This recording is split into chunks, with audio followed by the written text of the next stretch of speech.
नमस्कार साथियों, स्वागत है आप सभी का संस्कृति पीसीएस के ऑनलाइन यूट्यूब चैनल पर। दोस्तों मेरा नाम है पुनीत उपाध्याय और आप लोग जुड़ चुके हैं मेरे साथ। दोस्तों आज हम एक बहुत ही इंपॉर्टेंट टॉपिक पर बात करेंगे जो प्रारंभिक परीक्षा और मुख्य परीक्षा दोनों के अगर संदर्भ में आप देखेंगे तो बहुत ही इंपॉर्टेंट है। फिलहाल हम पीटी के लिए ज़्यादा प्रयास कर रहे हैं अभी, है ना, तो प्रारंभिक परीक्षा के भी संदर्भ में आप उसको थोड़ा सा समझने का प्रयास करिएगा जोड़ देकर। दोस्तों बिहार में बाढ़ और सूखे की जो समस्या है वह बहुत एक गंभीर समस्या है, आप लोग जानते ही होंगे। और बाढ़ और सूखे के पूर्वानुमान और प्रबंधन में जो विज्ञान और प्रौद्योगिकी की भूमिका है वो बहुत ही इंपॉर्टेंट हो जाती है, ठीक है।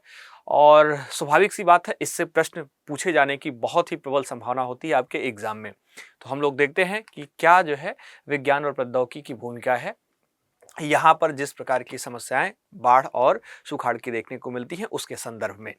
दोस्तों बिहार जैसे राज्य में जो प्राकृतिक आपदाएं हैं इनका प्रभाव बहुत ही गंभीर है दोस्तों। और इन आपदाओं के पूर्वानुमान और जो प्रबंधन की बात करें, इसमें विज्ञान और प्रौद्योगिकी की भूमिका अत्यंत महत्वपूर्ण हो सकती है, ठीक है। जैसे आपदा पूर्वानुमान में विज्ञान और प्रौद्योगिकी की बात करें तो जो सैटेलाइट आधारित निगरानी है यह बहुत ही प्रमुख है। इसके अलावा जो डॉपलर रडार तकनीक है यह भी बहुत प्रमुख है। तो इन सभी के बारे में कुछ डिटेल है, हम उसको देखने का प्रयास करते हैं। दोस्तों अगर हम यहाँ पर चर्चा करें जो सैटेलाइट आधारित निगरानी है इसके संदर्भ में, तो सैटेलाइट आधारित निगरानी के माध्यम से आप देखेंगे तो नदी के जो जल स्तर है, जो जल भराव है और साथ ही साथ जो क्षेत्र और जो वर्षा के पैटर्न हैं उसका आप देखेंगे तो वास्तविक समय में जो डेटा है वह प्राप्त किया जा सकता है सैटेलाइट से, ठीक है। बहुत ही सिस्टमेटिक तरीके से, बहुत ही आसानी से। दोस्तों उदाहरण के तौर पर देखें तो इसरो की सैटेलाइट सेवाओं का जो उपयोग है उसको करके मुख्य रूप से बिहार में जो गंगा नदी है, कोसी नदी है और जो गंडक नदी है इसके जल स्तर की निगरानी की जा रही है। और आपको पता होगा आने वाले समय में इसको और भी सिस्टमेटिक तरीके से इस पर प्लान किया जाएगा, ठीक है। तो इससे आप देखेंगे जो बाढ़ की समस्या है उससे हमें निपटने में सहायता मिलेगी या उससे जो है बाढ़ आने से पहले हम जो है तैयार हो सकेंगे, ठीक है। ध्यान रखिएगा। तो यहाँ पर डॉपलर रडार तकनीक की भी चर्चा करी गई है।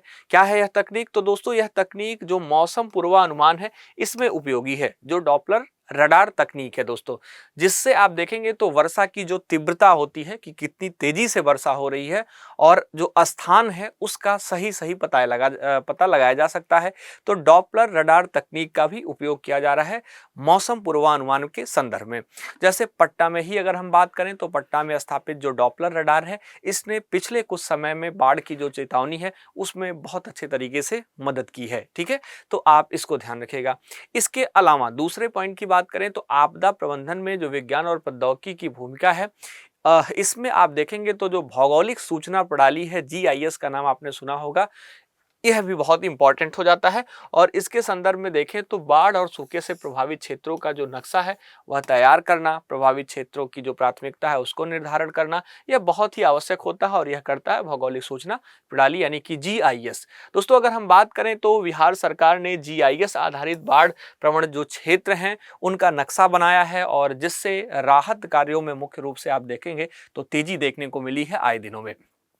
दोस्तों इसके अलावा जो जल प्रबंधन और पुनर्भरण तकनीक है यह भी बहुत इंपॉर्टेंट हो जाता है। तो बाढ़ के दौरान आप देखेंगे जो जल संरक्षण और जो सूखे के दौरान जल पुनर्भरण के लिए कृत्रिम जो जलाशय हैं और जो वर्षा जल संचयन है, जो हार्वेस्टिंग है दोस्तों, इन तकनीकों का उपयोग किया जा सकता है। उदाहरण के तौर पर फिर से आप समझेंगे कि बिहार के ऐसे कई जिले हैं दोस्तों जिसमें पानी की कमी से निपटने के लिए वर्षा जल संचयन जो वाटर हार्वेस्टिंग जो प्रणाली है मुख्य रूप से वह लागू करी गई है, ठीक है। तो यहाँ पर आप इसको भी ध्यान रखेंगे बहुत ही सिस्टमेटिक तरीके से, आपदा प्रबंधन में विज्ञान और प्रौद्योगिकी की क्या भूमिकाएं हैं।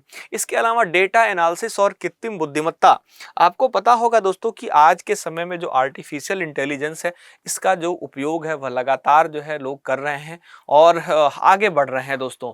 तो इसका उपयोग हम डेटा एनालिसिस के लिए कर सकते हैं और मुख्य रूप से जो पूर्वानुमान मॉडलिंग है इसमें हमें सहायता मिल सकती है दोस्तों। मशीन लर्निंग और जो कृत्रिम बुद्धिमत्ता है इसके माध्यम से जो जलवायु डेटा है उसका विश्लेषण कर जो आपदा के संभावित प्रभाव हैं उनका पहले ही आकलन किया जा सकता है।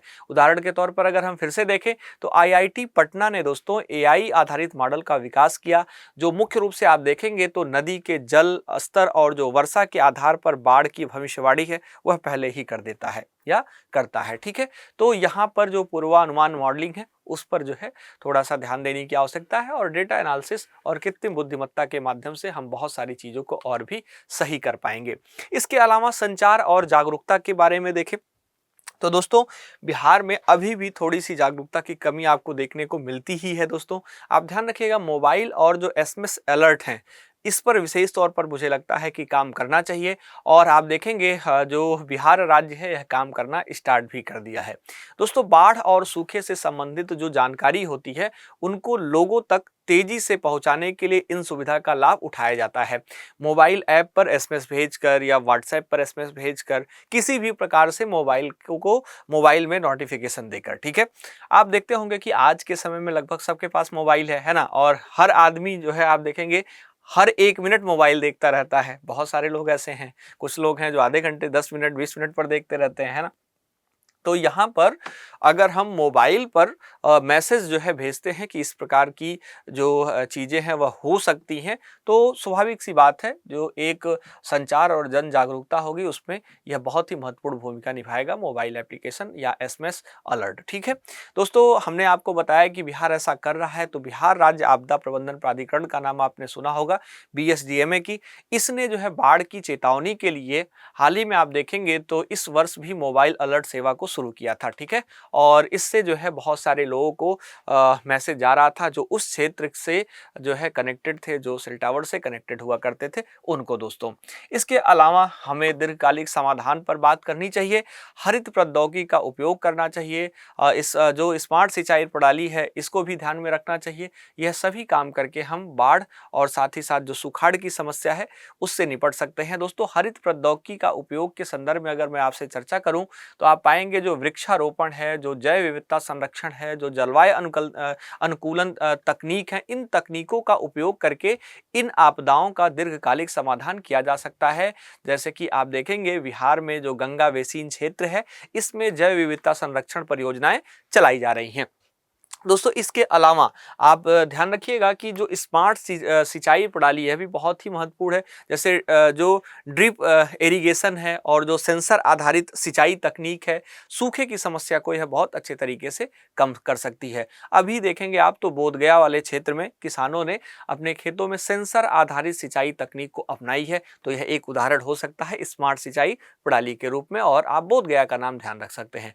निष्कर्षतः दोस्तों, अगर हम बात करें तो विज्ञान और प्रौद्योगिकी के उपयोग से बिहार में प्राकृतिक आपदाओं के पूर्वानुमान और प्रबंधन को बेहतर बनाया जा सकता है। सरकार, स्थानीय प्रशासन और नागरिकों के सामूहिक प्रयास से इस तकनीक को और अधिक मुख्य रूप से दोस्तों प्रभावी लागू कर सकती है। ठीक है, तो आप यहाँ पर बहुत अच्छे तरीके से ध्यान दिए होंगे इस टॉपिक के बारे में। साथ ही साथ हम बहुत अच्छे तरीके से यह यहाँ पर समझने का प्रयास किए दोस्तों कि बिहार में बाढ़ और सूखे के पूर्वानुमान और प्रबंधन को लेकर विज्ञान और प्रौद्योगिकी की क्या भूमिका हो सकती है, क्या चीजें और बेहतर हो सकती हैं। तो आपने हर एक पॉइंट को ठीक से समझा होगा, ऐसी मेरी आशा है, और आशा करता हूं कि आप इसको समझने के बाद फिर से एक बार जरूर रिकॉल करेंगे इस पीडीएफ के माध्यम से। पीडीएफ आपको हमारे संस्कृति आईएएस के ऑफिशियल टेलीग्राम चैनल में मिल जाएगा, वहां से डाउनलोड करके आप एक बार रिवीजन जरूर कर लें। दोस्तों, आप हमारे साथ जुड़े रहें, मैं पूरा प्रयास कर रहा हूं कि आपको प्रारंभिक परीक्षा के लिए बहुत बेहतर तरीके से तैयार किया जाए, थोड़े थोड़े समय का जो वीडियो देकर और बहुत ही अच्छे तरीके से जो इंपॉर्टेंट पॉइंट्स हैं उनको समझाकर।